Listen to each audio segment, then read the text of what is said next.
I don't know what plant that is, but it's a pea plant, legume family.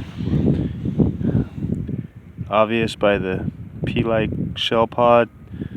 The legumes are a huge family, maybe thousands of different types of plants and trees and bushes.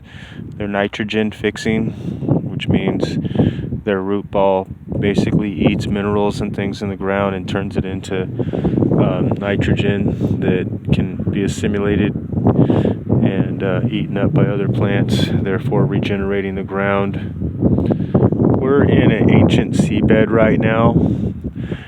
We're looking at sand dunes that, if you can tell that they're white looking, those are all trillions of seashells that are along the tops of the dunes, which are about 30 feet high from where I'm standing, which means the ocean, which is hundreds of yards over that horizon of those dunes, maybe thousands of yards that way, at one time came all the way up in here, as opposed to giant bulldozers taking the sand off the beach and bringing it over here and building all these. These are what are called sand dunes, and they're natural occurrences from the wind, harsh winds blowing across the sands and beaches and pushing the sands up.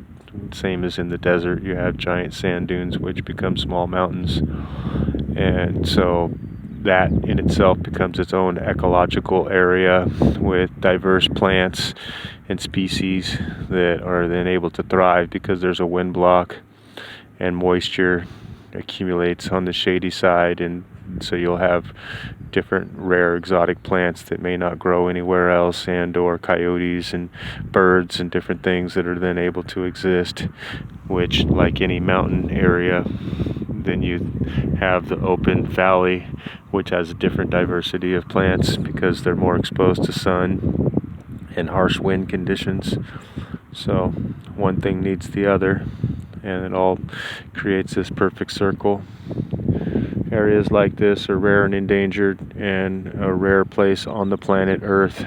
There are not the same species everywhere in the world. Each ecological area has its own diversity, and Humboldt County has multiple diverse areas that are rare and unique. There was pygmy forest, still to this day right here within 1,000 yards of me and or in this area, and on small little islands that are unnamed off the Humboldt coast, where they had pygmy elephants and other rare exotic animals that don't exist anymore. So unfortunately, areas like this are 100% only seen and used by big industry that they use for dumping grounds or for off-road motorcycle, four-wheel ATV, military bases and things. And so people aren't aware that these places exist, and they get logged out and they get turned into ranches and different things for cows, and the general public will never know, which might be good, because then it would just be that many more people wanting to destroy the natural ecology.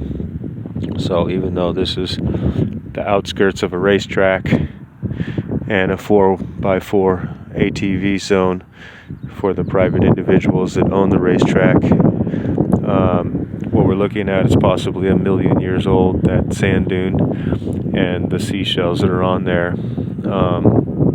I don't know how many thousands or 10,000 years ago it would have taken.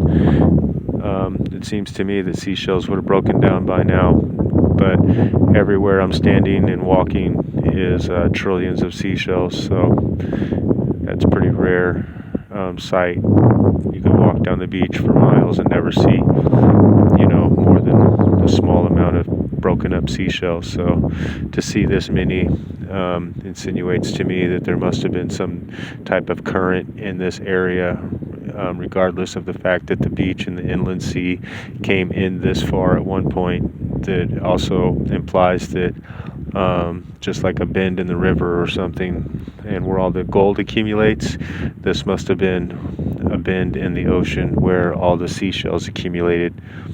And where you have this many seashells accumulating, then you must also have other types of life that would have washed up and accumulated.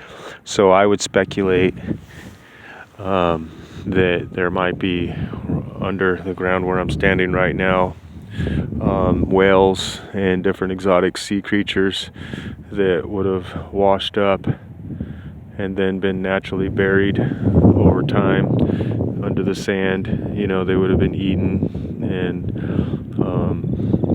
disintegrated and just slowly sank under the sand because they're heavy.